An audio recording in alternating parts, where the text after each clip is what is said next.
Hello dear viewers, and welcome back again right here at Good Morning Kuwait. So in today's fast-paced world, many of us struggle with pressure, delayed decisions, and the constant feeling that we are running out of time. Now, procrastination and stress has become common experiences, not just personal challenges, but psychological patterns that affect our productivity, now well-being, and even our life choices. Now, why do we procrastinate even when we know the consequences? Is all stress harmful, or can some type of them be actually help us grow and perform better? And most importantly, how can we manage unhealthy stress and make clearer, more fulfilling decisions about our career and our lives? And to help us today explore these important questions from a psychological perspective, we are joined today by Dr. Andy Baldwin, therapist and psychotherapist. Dr. Baldwin, and hello and welcome to the show. Thank you for having me. All right. So, such a long introduction. So what is actually procrastination? Well, procrastination is basically a emotional regulation problem. It's just about delaying things, and it's not because we can't do those tasks or things that we want to do in life. It's because it triggers a sense of discomfort. Makes people anxious. People sometimes are in doubt. They worry that they will fail. Sometimes they're just tired or bored. When it comes to overcoming procrastination, it's important to understand, okay, what are my reasons for why I'm procrastinating? I need to know what those reasons are. And of course, there's a few tips here. I always tell people, when they think about things, the longer they think about them, they end up not doing them. Oh, okay. So, I tell them, how about you write it down?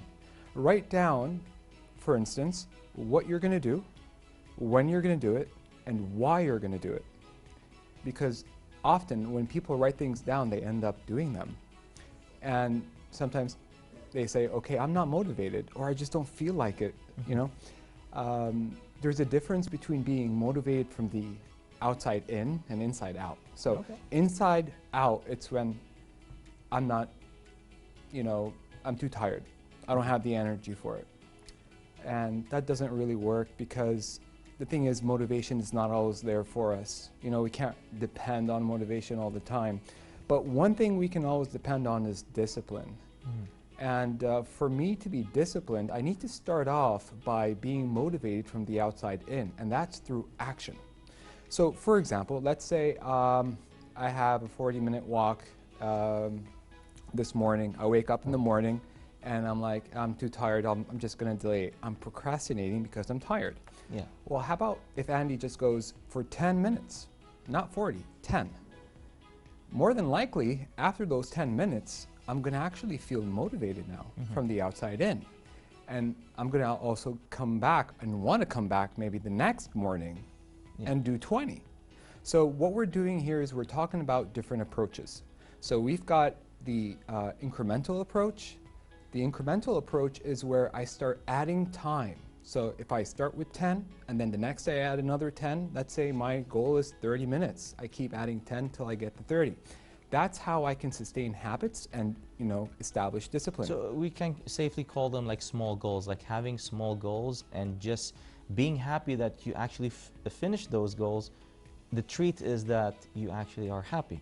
Yeah, because you get that hit of dopamine, right? Because you achieve something, you feel good that you've achieved it. And it doesn't matter how small or big it is, but you got to start somewhere. Yeah. Another approach is all or nothing, but it doesn't really work for everyone. So if I want to read a book, let's say it's all or nothing, I either read the whole book right now or I just don't read it at all. And it's not just that, it's also like, let's say I have a big goal of finishing my run for 40 minutes. As you said, take 10 minutes. Right. But what if I did it in 40 minutes and then I strained my body physically? I can't do it the next day, then it will also put me down mentally. Right, true.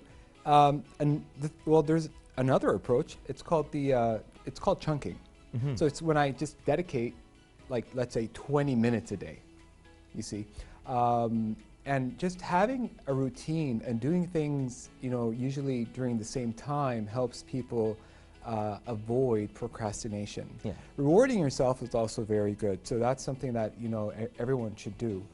So those are some tips which I highly recommend. Some people need to start somewhere, and I usually tell them start in your room. You know, if your room is like, you know, cluttered, I would say, well, start decluttering your room and see how you feel, because it is a reflection of how you feel from the inside. The question is, why is journaling so important in therapy and psychotherapy in general? Journaling? Yeah. Oh, yeah, that is because it helps people reprocess their negative emotions, and they actually tend to notice things and discover things they, you know, were not, you know, didn't know about themselves, you know, usually. It also helps decrease overthinking. So if I'm stressed, and let's say I can't sleep at night, and I'm thinking about, let's say, what am I going to do tomorrow, or, you know, I've got this project I need to complete, or how did my day go? I need to get up, write down all these thoughts down, because I always say it's good to purge them. Oh, so it's kind of like a venting. You're venting out, but Exactly. rather doing it with a friend or family, you're doing it on pages. Right, right. And there's a difference between good stress and bad stress. Yeah. I believe you did actually, mention that was my other question. What is the difference between a good stress and a bad stress? Right, yeah, so eustress is good stress, right? And that's what pushes us forward to do things and get things done. Yeah. Bad stress is what pulls us backwards, you know, not letting us do things that we need to do.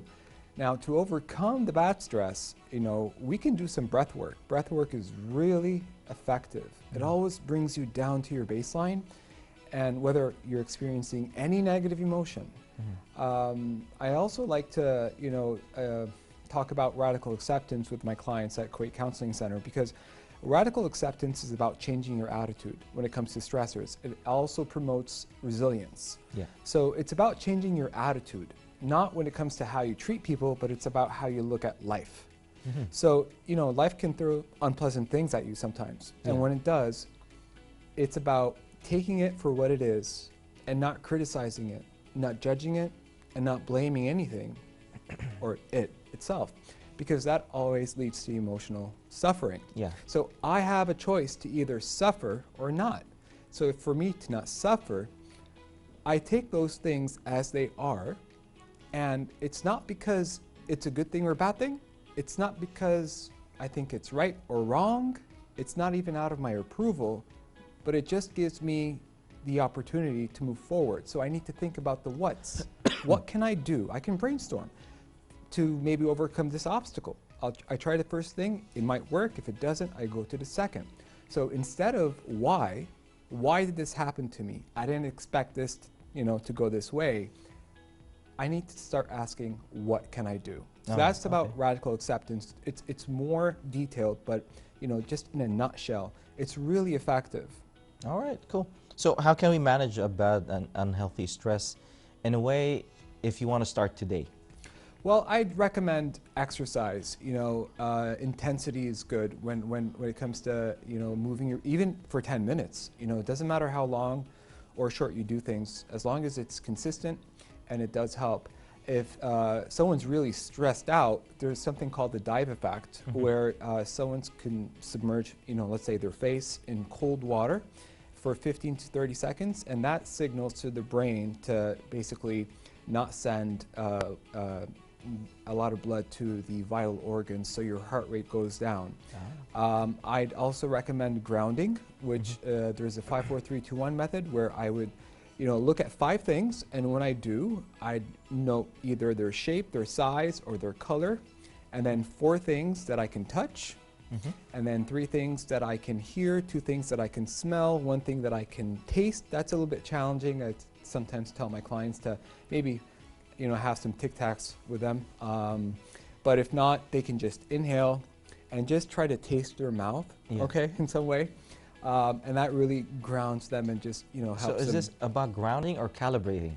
It's kind of like calibrating your 5 senses again before you actually start your day. Yeah, it's being mindful, really. It's anchoring yourself in the present time.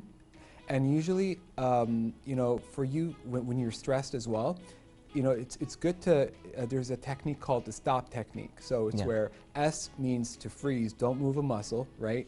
T is to take a step back, meaning, you know, just take a break, do some breath work. And, you know, because when you do, you calm down. And when you calm down, you can start thinking. Yeah. Because when we're stressed, we're just feeling. Yeah. And emotions are not really reliable all the time, of course. So then after that, it's O. So you need to observe yourself.